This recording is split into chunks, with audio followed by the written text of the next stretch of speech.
Jordan, Yo, how are you doing, brother? I'm good, man. It's 1 o'clock in the afternoon over here, so I'm just chilling. Nice, nice. It's a little bit later here, 8 o'clock here. Yeah, But we had to make this happen. Thank you so much for being available to be with us today. Maybe start by just telling our friends and our followers just a little bit about yourself, what you're up to, where you're based, the bio. okay, yeah. So yeah, man, out of Phoenix, Arizona right now. Originally from Birmingham, England, so that's why you're here. A little bit of English, but my friends call me a Yank. You know what I'm saying? Like when I come home, they're like, "Yo, you sound like a Yankee." So, yeah, I live in Phoenix. Been here 5 or 6 years now. Um, really involved with students, so youth, particularly aged, high school age out here. So it's more like 15 to 18, 19, doing some college stuff as well. Been really focusing on having real, raw, authentic conversations with kids in that space, integrating faith, gospel, all those different types of things. And then of late, been really arrested with mental health and integrating the mental health conversation, emotional health conversation into our faith journey, and basically becoming a more integrated human, which I think is going to lead to a far more successful, fruitful, flourishing Christian life, right? Mm-hmm. So kind of just arrested by those things. I think it's interesting. I was actually having a conversation with a dude in Canada this morning, and what I realized is the things here in America that are cutting edge, they're already doing. And the things in America that are cutting edge, I'm sure are already being done in England because they're 20 years ahead. You know what I'm saying? UK is 20 years ahead in terms of like thought, post-Christian society, all those different types of things. And so America hasn't caught up yet. And so, yeah, I'm just glad to be a part, man. So anyways, that's a brief synopsis, I guess you could say, what we got going on. Awesome, awesome. I mean, I've been a fan from afar. I've seen what you've been doing with Real Talk, and yeah, just really loving it. Love to be connected, and I'm just excited to be able to, collaborate in this way across the thousands of miles that separate us. It's just Yeah, really yeah. really cool. And what we're trying to do, like one of the things we're trying to do in these conversations is just really open up our stories a bit about our spiritual journey, just to help people re-engage and maybe just think about faith again, because for many it's kind of gone off the radar a little bit. When the routines went, so did kind of like the connection to a certain extent. And so like we're really asking people to kind of go a little bit deeper and talk to us a little bit about moments where they've felt close with God or even closest to God. And that's really what I want to kind of open up with. Maybe just kind of share with us like a story or a time in your life that you can readily kind of resonate with, where you knew that you felt closest to God. Mm. Yeah, man, that's an interesting thought. I think, and I'm going to share some things, but I think the way I would say it is as my journey as a Christian has gone on in time, the way that closeness happens is different, right? And so I think for a lot of people, something happens, right? You have this incredible experience with God, and then life changes, COVID hits, right? And then now you're still looking to do the same thing you was doing previously. You get what I'm saying? And so what people don't understand is that there's somewhere to meet God in the midst of the change. And so what I feel like I've experienced is, like, if I go back to when I first became a Christian, had this radical experience in a church, right? I turn up, I'm typical English boy, right? Come out to America, got the accent, you know what I'm saying? Chasing all the gal, all them different types of things, right? And so doing my thing on campus, I played on a national championship soccer team, right? Football. So we went 21-0, undefeated team.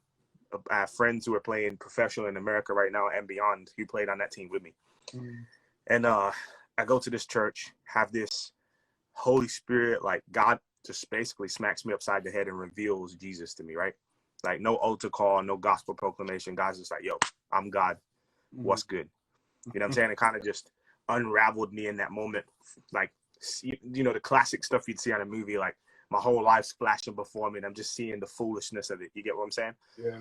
I just remember hearing God say, like, yo, I'm Jesus. I died for you, and if you will follow me, I will love you for forever. And I'm like, all right, bet, I'm in. You know what I'm saying? Because that's what I really wanted. And so I remember that experience very vividly. And then I remember experiences like that. I remember dreams I've had where, like, I remember this one dream I had. I was staying in a house with a bunch of guys who were just like living on mission, going to school, preaching the gospel, doing all different types of things. And I had, like, you know, a prophetic dream. I'm laying in bed. God, the Holy Spirit, just starts speaking to me in my sleep. I'm walking down alleyway. I'm walking down the road where I'm from in Birmingham, and this huge hand comes down and hits the ground, and then it starts to tell me like all these milestones that are gonna happen in my life. Like, you're gonna be married in this many years, which actually happened. This is gonna happen, that's gonna happen, and so, but like as the milestones started to, like, you started to see different ones that were further out, they started to dissipate, and God was kind of saying like, yo, I've got this plan, but you don't need to know the whole plan yet, homie. Wow. You know what I'm saying? And so I remember waking up out of this dream, bro, crying. Like, I wake up crying. Like, the presence is thick, bro. You get what I'm saying? Like, the glory. And so now, fast forward into what I'm doing, it's funny because I way more tend to experience the closeness of God when I see other people worship. When I see high school students get it. When I see other people that I've had the privilege of speaking into their life, experience God and serve God, and hey, I'm going to do this, hey, I'm going to do that, hey, I feel like God's calling me this way, hey, I feel like God's calling me that way. I way much more experience God that way these days now. And then also, one of the things for me, like, my wife just had our third child on Sunday last week. Yeah, I mean, I didn't do much. I didn't do a lot. You know what I'm saying? True story, I missed the birth. The baby came out that fast. I went to park the car and the baby come out. Wow. Yeah. So, but like now, like I'm also experiencing God in that, like in my relationship with my son and my daughter and my other son, and how much I love and care for them, and then being like, damn, is this how God feels about me? You know what I mean? And like, how much more does God love me? Because I only have this fickle human love for my son, because one minute he's the best thing I've ever seen in my life, and the next minute I'm vexed because he's waking me up in the middle of the night, or, you know what I'm saying, he wants something, or he's coming up in my room, you know what I'm saying, without knocking the door, or, you know, my daughter's screaming or whatever else. So there's this wavering fickleness, right? But like, I think about it, and it's like, man, if I can feel this way as a human about another human, man, how God feels about me must be incredible. Wow.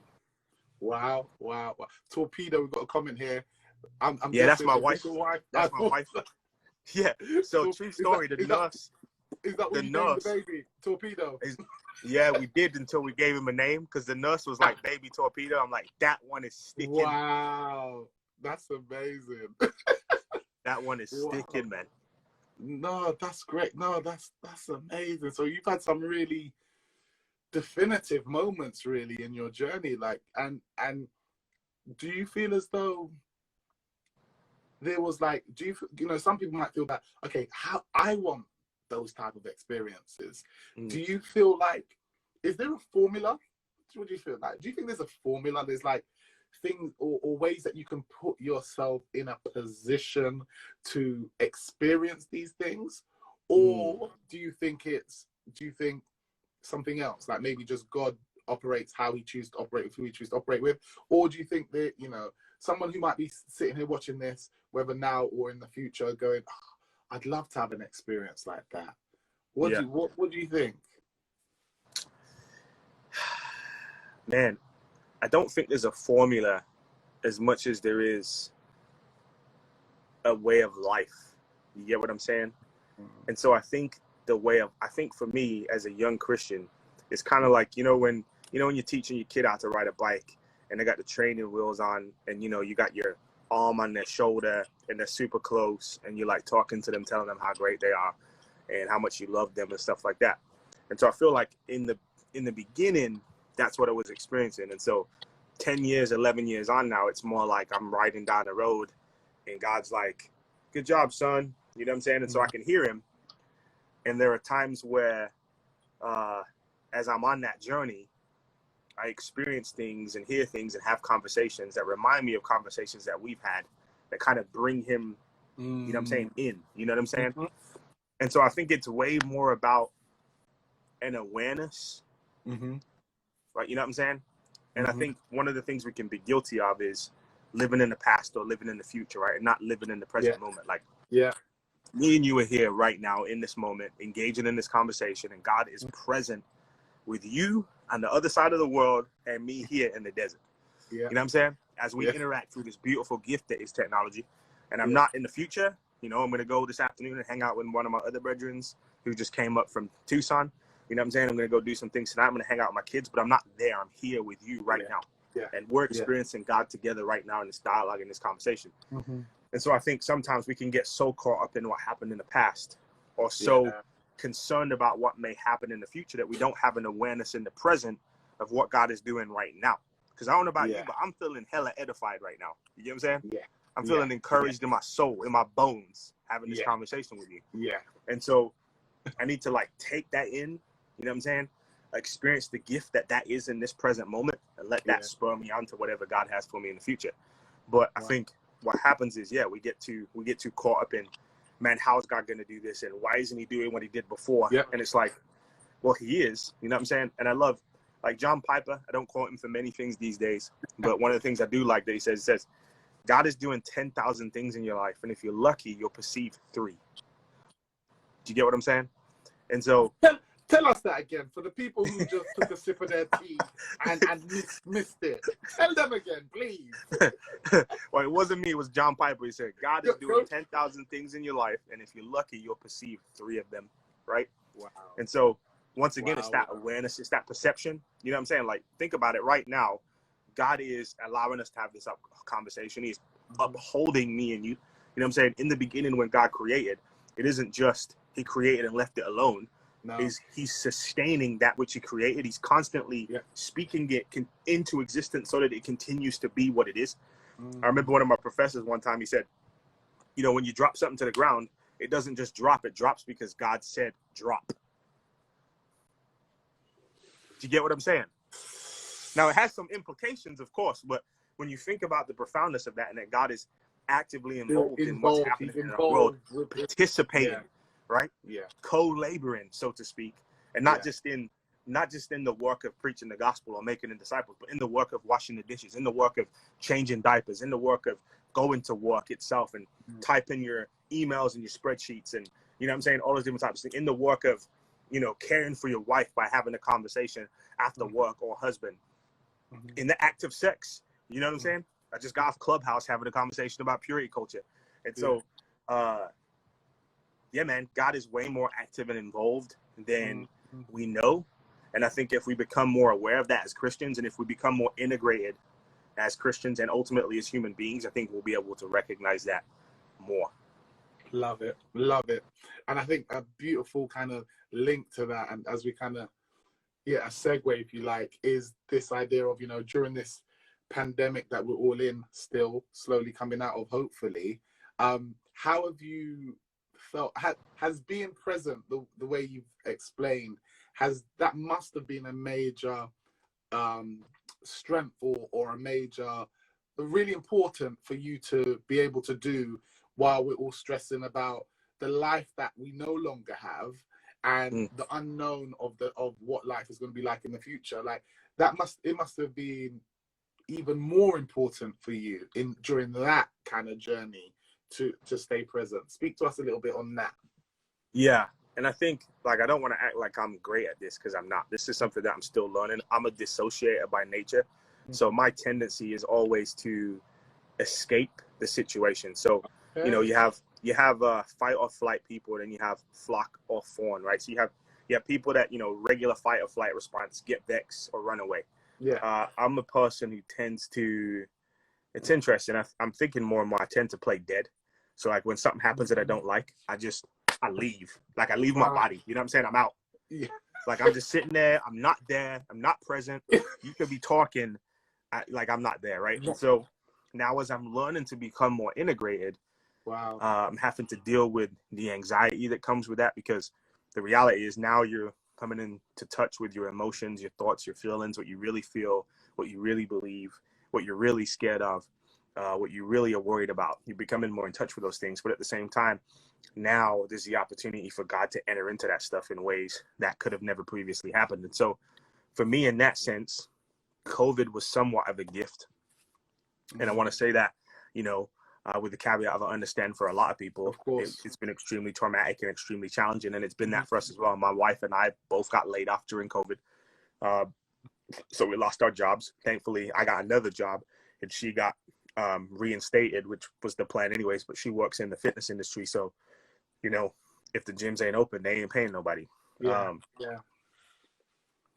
And so, yeah, I think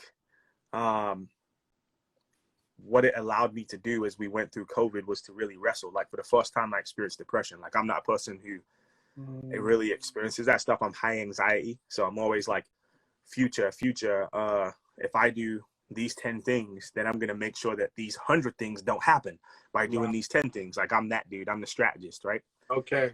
And so obviously COVID kind of shut that down. And so a lot of those things became even more clearly outside of my control because control's an illusion as it is. And so, yeah, I think for me, what happened is I just had to really start to trust and rely on God. Like, all right, God, I don't got it.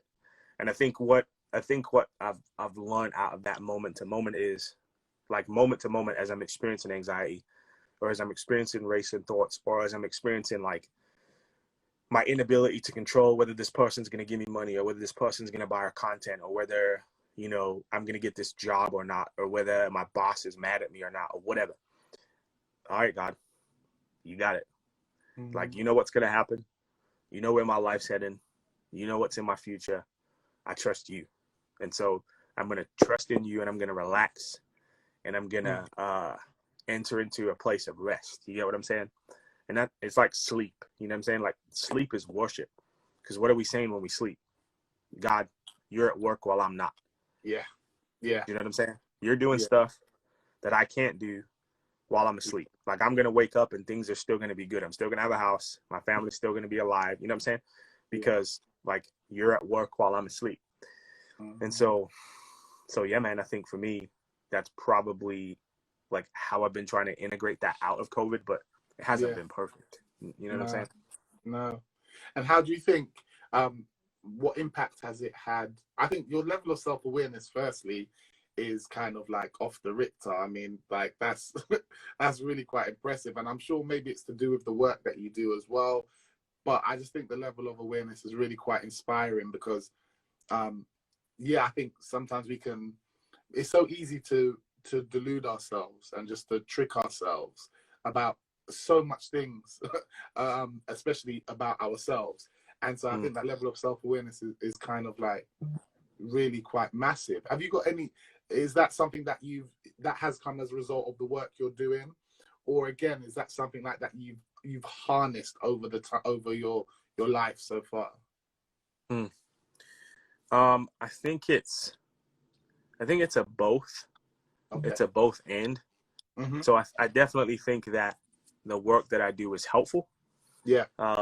Because of the types of dialogues we're having with students and the kind of environment that we're trying to create, and the need for vulnerability, the need for empathy, the need for presence. I think those things have somewhat been developed out of my faith journey as well. Like, I think we don't talk about the incarnation as much as we need to. Like the reality that God becomes a man. You know what I'm saying? Like in Jesus. Yeah. Like steps down off of his throne in heaven. Yeah. Bliss, divinity, perfection, and enters into this body. And he doesn't just enter into it as a man. He enters into it as a baby. Yeah. That needs to be fed and clothed and loved and escapes persecution. You know what I'm saying? And is raised and experiences everything that we experience. And so as I think about that, I'm like, yo, I got to enter in to that with people.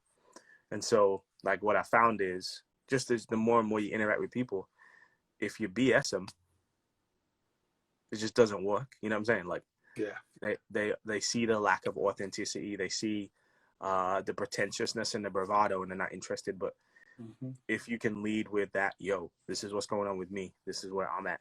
and you can lay yourself bare, so to speak, then you give that person an invitation to do the same thing, which means now these two people who have laid themselves bare before each other can ultimately lay themselves bare before God and experience, hopefully, the fullness and abundance of life that can be had in Jesus. You know what I'm saying? Great stuff. Great stuff. So all in all, have you managed to has your kind of your faith walk, your faith journey, your spirituality, however you want to kind of word it, how has it been affected by COVID? You've had a lot of challenges. Would you say it strengthened? It's just the same. You just continue to, respond knowing that God is with you, or you spoke about, for the first time feeling depressed. What toll do you think it took on your spirituality or your faith journey?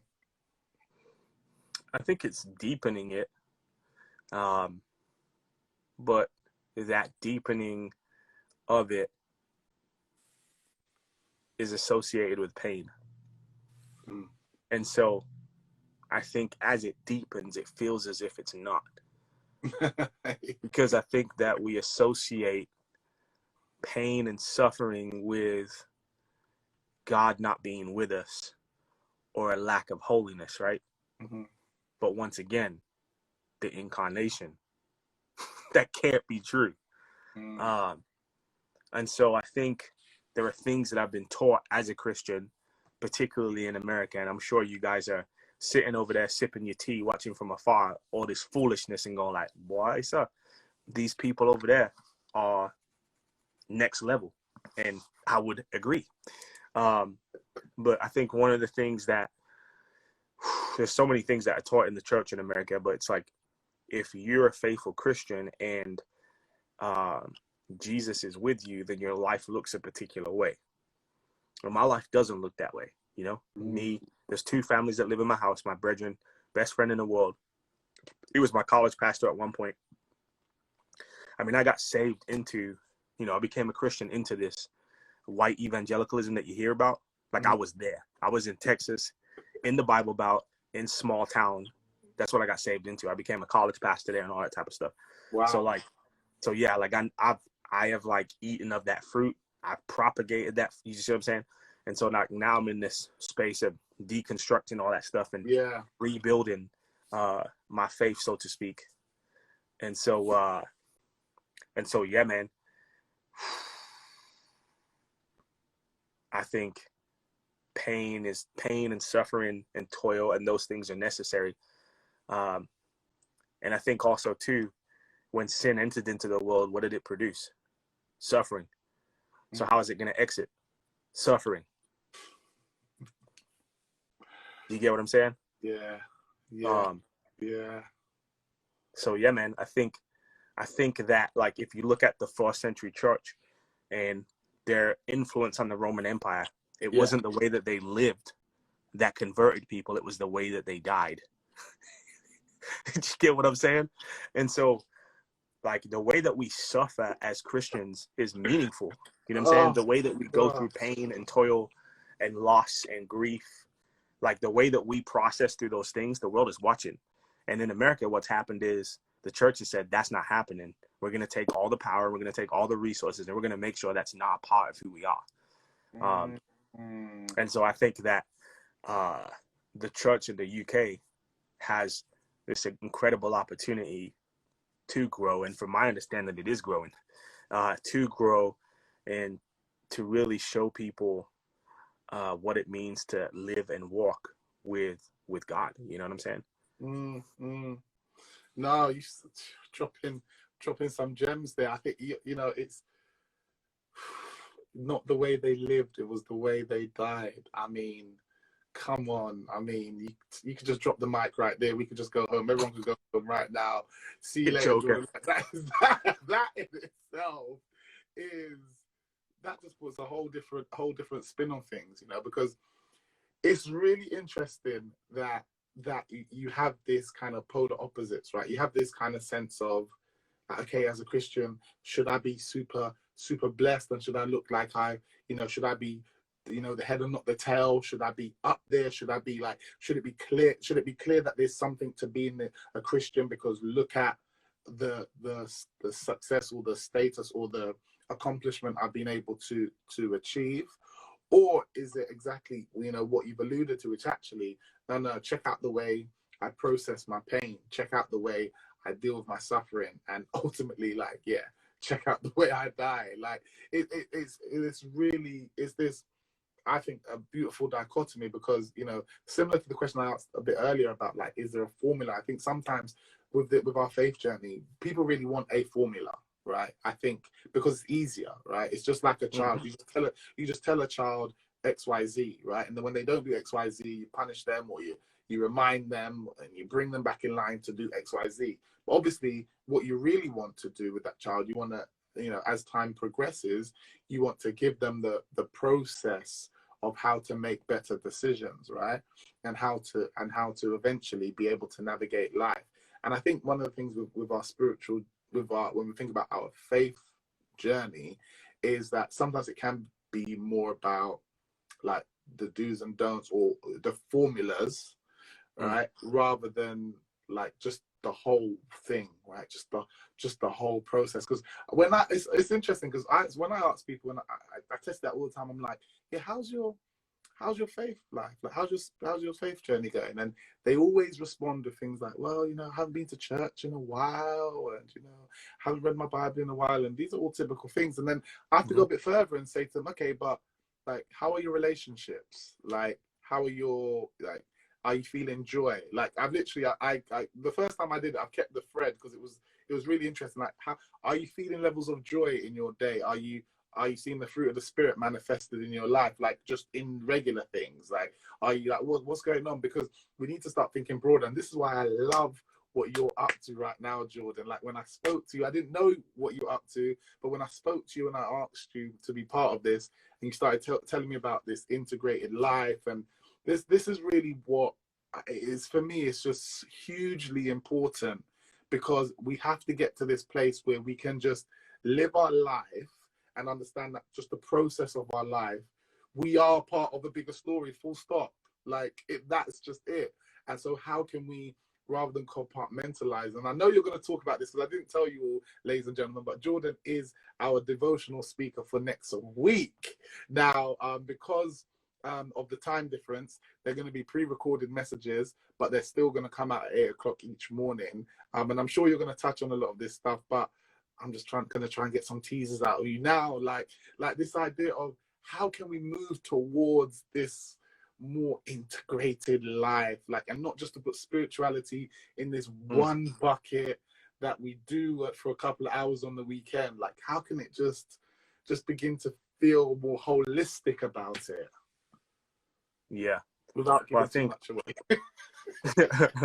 Life itself has to become spiritual, right? So like, there's this dualism and escapism, which is, spirituality, earth, heaven, hell, or this place below it, or whatever. And really what I'm trying to do is escape this place, the physical realm, and go to the spiritual realm, which is Gnosticism, not the gospel. And Jesus says that heaven is going to meet earth, right? These two things are going to come together. Through the fall, they were split apart, right? And the restoration is these two things coming back together. And so now we live in the in-between, right? The already not yet. Like, Christ has done the work, but it hasn't been fully fulfilled. And so now we're supposed to be bridging those things together. And so for me, it looks like, am I still playing football on the weekends and getting my recreation in? You know what I'm saying?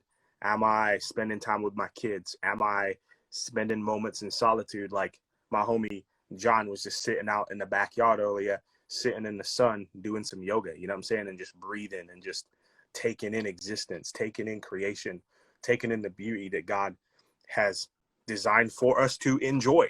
You know what I'm saying? Like, he designed it for us to enjoy it and see him in it as we enjoy it. So as I eat a good meal, you know what I'm saying? Can I be grateful that God created this? As I have sex with my wife, can I be grateful that God has given me this gift? As I lay down in my comfortable bed, you know what I'm saying? Can I be grateful that God has given me the gift of rest? You know what I'm saying? As I have dialogues and conversations like this, can I be grateful for intelligence and wisdom and philosophy and psychology and all those different gifts that God has given us to discover in existence and to know him more fully through? In John 1, when it says, in the beginning was the word was with God, the word was God, blah, blah, blah, and he came among us, right? Like that word, right, is logos. Mm-hmm. And so it's like, God is logos, truth. And so anywhere where there is truth, it's God's, belongs to him. And so we can celebrate it. We can eat of it.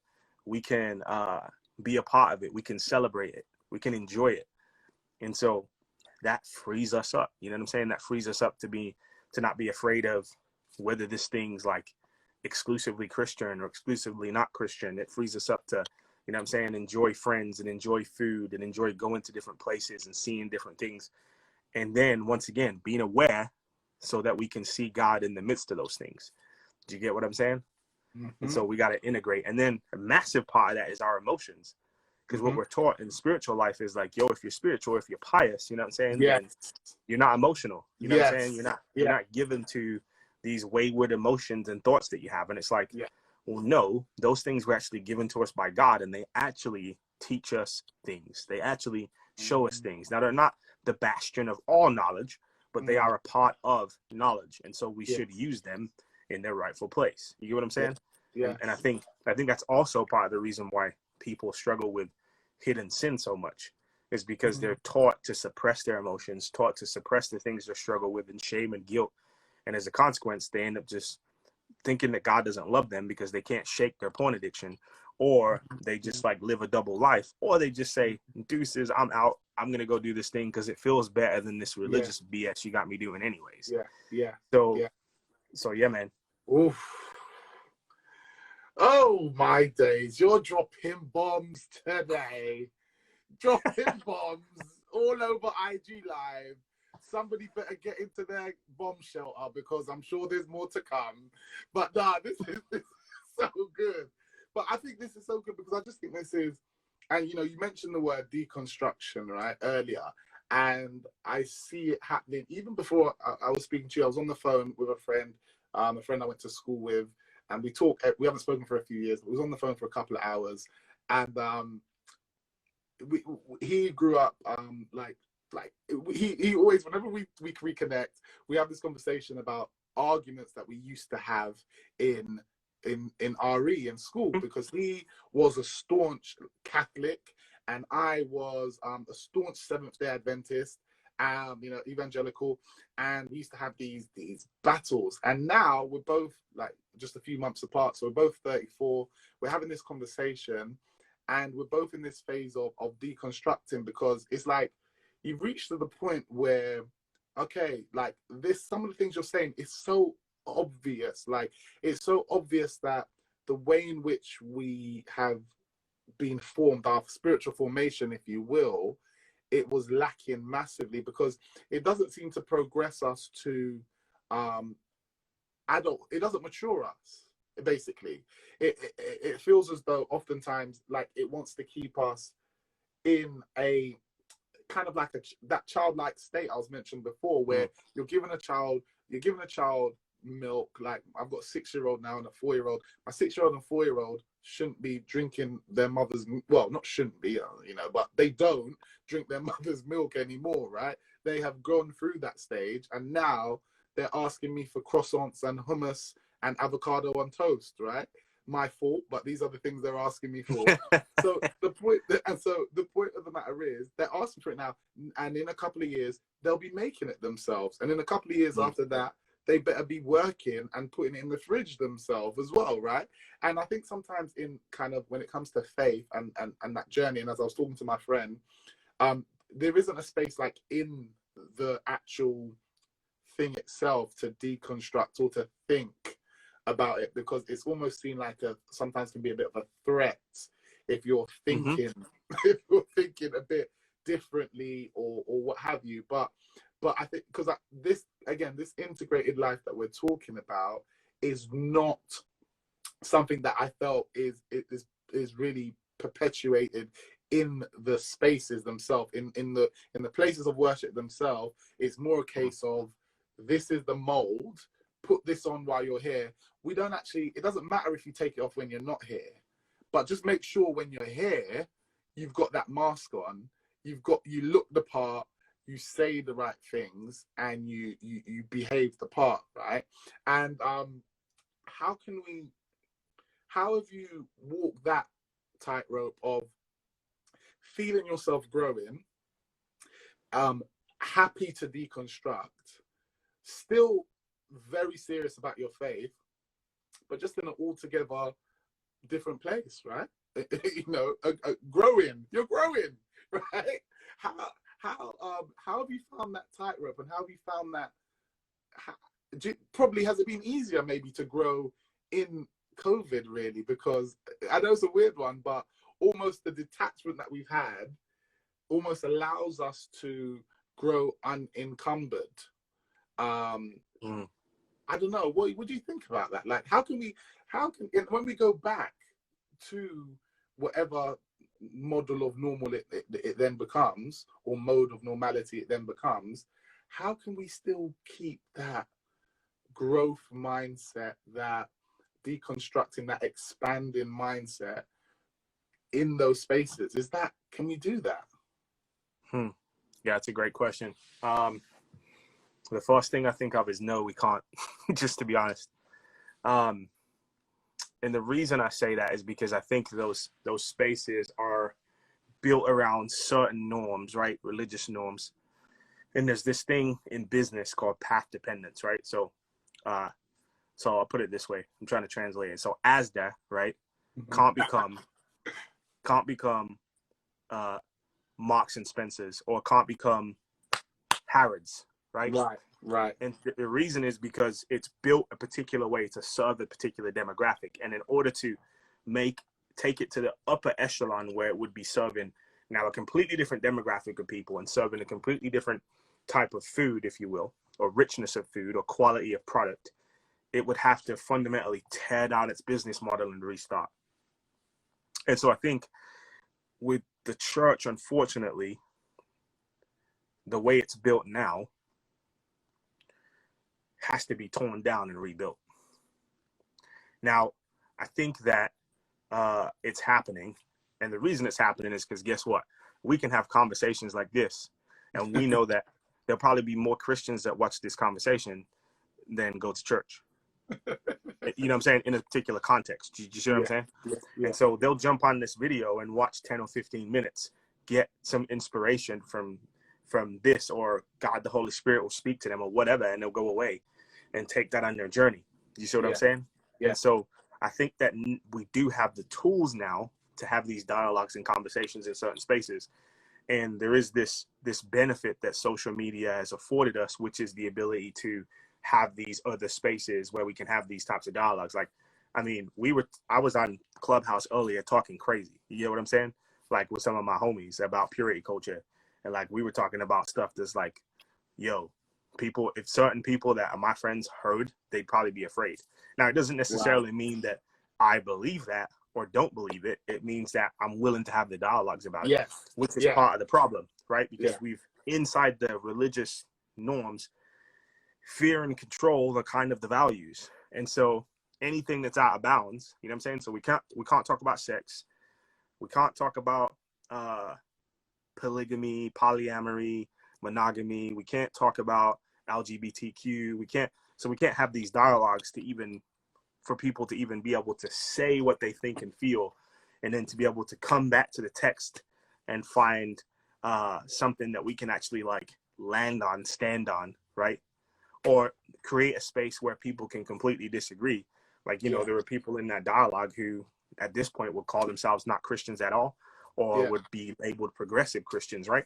And so like, I'm totally comfortable having those dialogues and having those conversations and talking about crazy off the wall things to those people, because I don't feel like, you know, now all of a sudden I've left the faith and I don't love Jesus anymore, and I'm going to go leave my wife and kids. But I think that inside the religious institution, we've been taught that if you have those kinds of conversations, if you entertain those thoughts, if you explore those things, then you're going to end up doing that.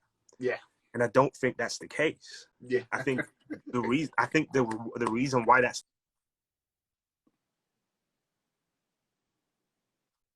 not talking about it. Do you get what I'm saying? And so we're not talking about it. People feel this type of way. They get pigeonholed into this way they're supposed to live. And then they hate the way that they're living. They hate themselves. They hate the life that they've created. And then they end up hurting tons more people. Do you get what I'm saying? So now, you know, and let's put it in Christian terms, Satan has used them to not just blow up their life, but a bunch of other people's lives too. Do you get what I'm saying? And Absolutely. so I think that it's stuff like this. Do you get what I'm saying? It's us coming together and having these dialogues, discerning where truth is, listening to each other, hearing each other out. Like, I think right interpretation of the text can't come from one individual. And like, think about it this way. In America, the white male has been the one who has predominantly interpreted the scriptures for everybody else, and then told everybody else, "Oh, your Native American theologians, nah, they're trash. Your black theologians, nah, they're trash. You can't listen to them." Right? Instead of, why don't we bring all these people to the table who have all these experiences, who speak different languages, who've seen different things, that eat different foods and come from different places and have different histories, come to the table and discern the mind of Christ together, as Paul says. If we're not doing that, I think we're going to miss it. I think we're going to miss it. And so then women have to be at the table. You know what I'm saying? All colors and creeds have to be at the table. Do you get what I'm saying? And I think if we'll do that, then I think we'll do well. But I don't think in our current religious structure that is possible. So like, I mean, I work at a church. I actually work at a massive church. I'm not going to say which one. Okay. But there's 35,000 people on the weekend. What? So, yes. 11 campuses. It'll probably be like 15 by the end of the year. They're still building stuff.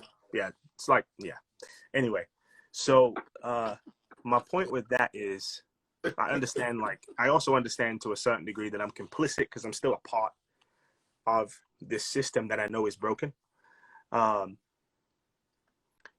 I'm doing my part inside of that system to bring about conversations for reform and change people's minds. But at the same time, I'm also aware of the reality that I'll probably never change that system. I'll probably never sit in a room with the guys that are running it and,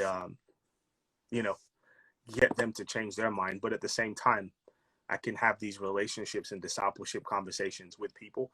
And that's the way I think the kingdom actually works, right? Like the kingdom of God, Jesus talks about the mustard seed, right? That goes into the ground, that grows, the unleavened bread, right? It permeates over time.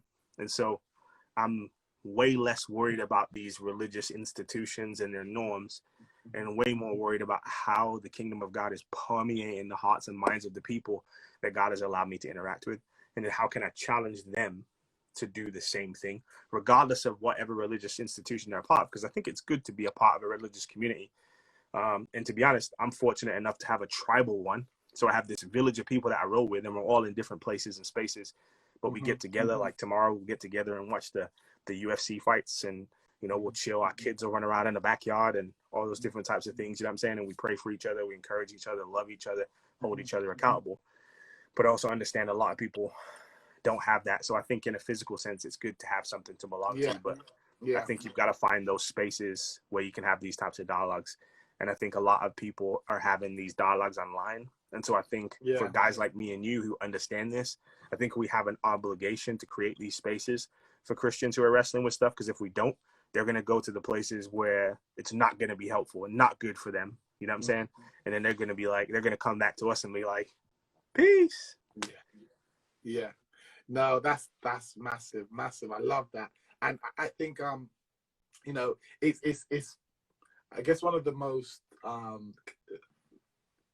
foundational shaking things for me is just when I started to think that actually, just like school, where you don't stay in school your whole life, right? You graduate and you move on. I started to think of, actually, it was the inspiration from camp. A guy interviewed, I think called Drew. I can't remember his last name now.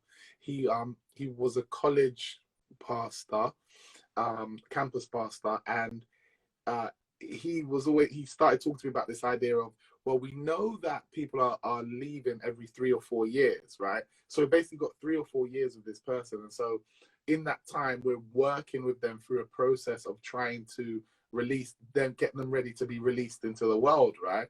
And that drastically changed my mindset of how I started to think about kind of communities of faith, rather than being places where you sit in for, like the church I grew up in. You know, we've got members who have been there since the inception, right? But when you think of it more than that, and more of a process where you come, you get your, for however much time, you get you're in training almost. You're in training, you're learning about faith, you're learning. But then I feel like, you know, there has to be a point where you're then released. Like you have to, and I think if we could tie that in to the actual process where we don't need you to stay here for 20, 30, 40, 50 years. In fact, if you're here 25 years later, we might have actually done something, we haven't helped you. Like we really want to more equip you to be, yes, there are always certain number of leadership positions that are available in that context, but everyone can't necessarily have a role, right? Everyone can't be a deacon or whatever the case may be. But if we can think of actually bringing you through that, are going, okay, you know, sitting you down, you know, you've been here 10 years now, and, you know, there's nothing left we've got to teach you here. Like, you've heard David and Goliath preach 25 different ways. You know about all the mustard seeds, all the acorns. You know it. You've heard it all, right? Now, actually, we want you to go do something. Like we actually don't want to see you here next week. Like, we want to see you go and plant something, go and be part of something, go and do something. Like, this is, because otherwise it's like, it just becomes, it's really weird that, like, as soon as COVID happened, for many Christians, it's like, well, what do I do now, right? Like, my church building is closed. What could I possibly do? Like, there isn't a world of things. Like, there isn't a world of things for us to be involved in as believers. And again, this is what I love, this integrated life thing, because when you see it all as God is at work everywhere, and so you can be at work everywhere, it changes the conversation, it changes the dynamic, right? And I just think it's so key, because too many times the end goal is to be the best evangelical, or the best, insert denomination, insert faith there, right? And that is best expressed when you meet up in the community with other people who all believe and think the same as you.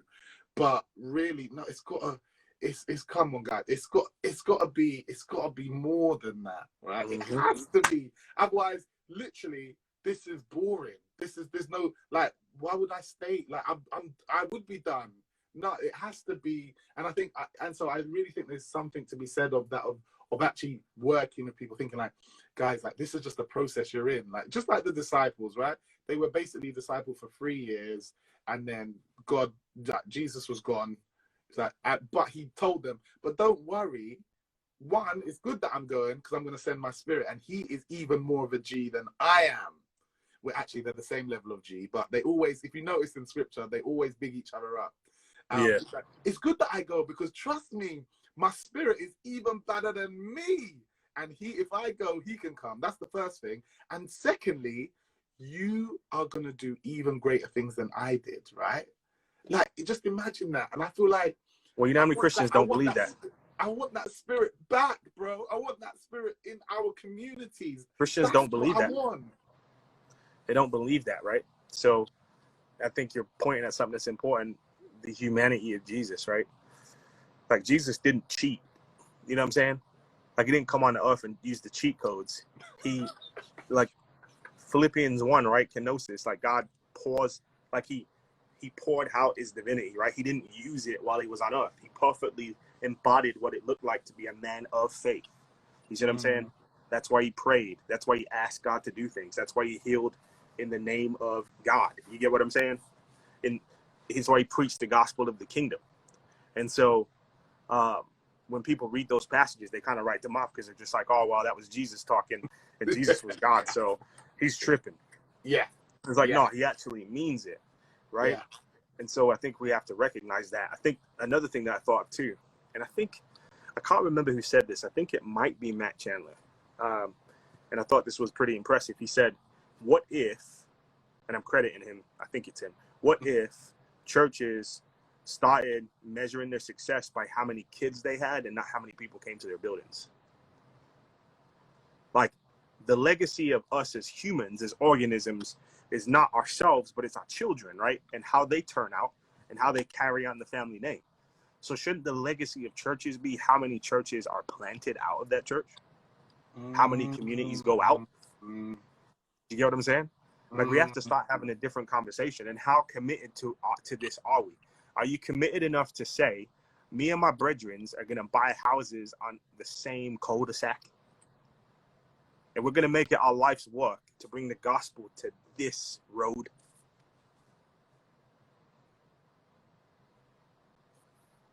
Do you get what I'm saying? Like, that's what we should be training people for. So that's why, like, me and my brethren right now, we live communally. We're about to buy another house down the street right next to the church that I work at, but it's going to be a bigger house. So we can start having kids from the high school over. So we can start, because we're in the community with people. We've got a school in the area that's going to put us over spiritual formation for the whole school. And so we're just like, how do we go deep? And we're talking about how do we teach high schoolers how to launch businesses, how to launch nonprofits. And it's a Christian school, but so you have covenant schools and you have Christian missional schools. It's a missional school because most of the kids that go there don't have a faith or of a different faith. Yeah. And so we're like really building the kingdom, bro. There's people from all different types of backgrounds, creeds, colors. And I think also part of it is a misunderstanding of the Old Testament, in the sense that, what was God doing? He had put a people in the promised land. The promised land was right next to the port, and the port was the place which every country wanted. Every nation wanted that port, because then they could export goods from around the rest of the world. So everybody was constantly paying attention to that piece of land, hence the name, the promised land. So it was this place that God put his people so everybody could see how they lived, and how they lived was supposed to be different from everybody else. Do you get what I'm saying? That's why they had a different type of law. That's why they did the things that they did. That's why in the scriptures it talks about, leave the wheat on the edges of your fields so that the poor can come and pick it for themselves. That's why it says, when the alien among you, you know what I'm saying, doesn't believe in your God, don't cast them out and don't mistreat them. And so, like, we see all these different types of things happening in the scriptures. And I think the Old Testament was, God was trying to set up a people that were living completely different from the rest of the world, so that people could see what that kingdom looked like, what it looked like to live under the rule and reign of Yahweh, and not under the rule and reign of all these other gods or kings, or gods as they were called then too, and the laws that they had instituted, right? And the same is true today. So we're supposed to be a people who live in this world in a different way, like, that show people this is what it looks like to live under the rule and reign of Jesus. And it looks different from the rest of the world. And there's things, generosity and love and care and concern. And like, we're willing to give you a part of what's ours. And we're willing to give you a part of what's ours, whether you convert or not. Yeah. Do you get what I'm saying? There you go. And people don't want to have that conversation. Nah. Wow. All right. We're landing the plane now because, well, we could literally talk all night. That's the first thing. No, we could. I can tell. I can tell. It's only afternoon for you as well. So literally, it's perfect. Well, all right. So tell us a little bit about, just in closing, you've got the Real Talk hat on there. Tell us a little bit about Real Talk as we kind of close up. And remember, ladies and gentlemen, Jordan is going to be with us all week next week, 8 a.m. in the morning, British time, which is 1 a.m. in the morning, American time. So I'm going to be asleep. When Jordan will be asleep. But through the power of technology, we're going to have daily morning devotions all next week from Jordan. So please do tune in. But just before you go, tell us about Real Talk. Yeah, so Real Talk is a nonprofit that we created. It's kind of fashioned out of years of doing a lot of things wrong and then figuring out some things that were right. And what we figured out is, if you can create safe space for people to have real, authentic, raw dialogue with one another, they'll come together regardless of their differences, regardless of their religious preferences, regardless of their socioeconomic preferences. And you can have these raw, real, open discussions, and then you can bring the Christian perspective to bear on those conversations. So all perspectives are welcome. We just bring the Christian perspective as the moderators at the end of the conversation. And one of the things that we found with that is that young people were consistently saying, man, I wish I was having these conversations at home. And so what we started doing is creating content to help parents, to help pastors, to help coaches, teachers have these types of dialogues. So if you go to rltk.io, we have an app that we created. It's in the App Store. You can get it on Android. You can get it on Apple. And it's just got content in there, videos, our podcast, conversation kits. So conversation kits are the way that we have conversations on campus with students. Wow. We crafted those in a way that would help parents have conversations with young people. And then we crafted those in a way that would help young people have conversations amongst themselves as well. And so we have some young cats on our team that are coming out with a podcast for Gen Z. They're Gen Zers themselves. And so, yeah, man, we're just working on helping bridge that gap between the older generation and the younger generation, and really translating their language, why they say things the way they say them, why they do things the way they do them, understanding how to dialogue with them, how to ask them questions, how they process, like they're emotional. We're up here, they're down here. They're justice and compassion oriented. We're not. And so when you start to understand those things as you dialogue with them, it makes the things that they say make way more sense. And then you can communicate the things that you value much better. And ultimately, what is it we have to offer them? Wisdom, right? Because at the end of the day, they have a bunch of knowledge. They've had this thing in their hand called a phone their whole life. They can fact check you within seconds. You know what I'm saying? And so this idea that you have all this profound stuff to teach them is absolute nonsense. They can hear anybody say anything better than you through YouTube. You know what I'm saying? And so what do we have to offer them? Relationship, wisdom. We have experience. We've seen things. We've done things. We've made good decisions and bad decisions. Here's my 2 cents, homie. Take it or leave it. And yeah, the name of the app is RLTK. So right here. So if you type this in the App Store, RLTK, it should come up. I think it's available everywhere. As far as I know, it's available worldwide. So awesome. You should be able to check it out. We're on Facebook. You can find us on there, RLTK. Our Facebook group, or on Instagram as well. So yeah, man, feel free to follow us. I hope you find the stuff that we're creating beneficial, and it'd be dope too to get the perspective from, my home. Yeah, no, phenomenal. How can we? Is there a way we can support the ministry? Is it open to like donations or anything like that? Yeah. So if you go to rltk.io, the website, there's a donate button on there. If you go to our Facebook page, you'll find it. And so yeah, man, yeah, we're a nonprofit in that regard. And then, we just started the full profit building youth ministry curriculum and stuff. So youth ministry curriculum is a massive industry in the United States. And so we're trying to bring this kind of way of viewing the scriptures, viewing Christianity, viewing the journey to that space. Because I feel like we're hurting teenagers really bad. And so we're just trying to bring something that we think will be fruitful and helpful. No, it's fantastic. I can't even remember how we started talking. I don't even know how we did, but I'm just so glad that we did. Yeah, man. And I'm loving what you're up to. I'm just a big fan, a big supporter. Thank you so much for taking the time to be with us. Thank you that you've chosen to, you've said yes to being with us next week. And I just want to, just continued blessings for you and your wife, your young family. Congratulations again on the newborn baby. And brother, man, yeah, just keep it up, man. Keep staying with that community that is seems to be, really feeding you and your faith. It's so important. And yeah, man, just love, blessings, and just stay in touch, bro. I can't wait for next week. And, yeah, man, it's gonna be fun. And make sure send us through anything, like we will promote and push on our site. Once someone connects with us once here at Templeway, we don't let go. We'll be pushing and promoting. So yeah, bro, just massive love to you and the family, and yeah, man, just can't wait for next week. No, I appreciate it, man. Grateful to be here with you guys. Nice, brother. Ladies and gentlemen, make sure you check out Real Talk. Make sure you follow, subscribe, and if you are able to, we'd love for you to donate and help continue to keep this ministry going. We're here again, obviously from Monday, 8 a.m. in the morning. You can catch Jordan's videos, which will have his daily devotions, and as well as our pilgrimage will continue with our daily pilgrim challenges for you to really engage with, and just share this journey with your friends and family. The whole idea, guys, is just that we want to help walk beside you as you continue your journey of faith.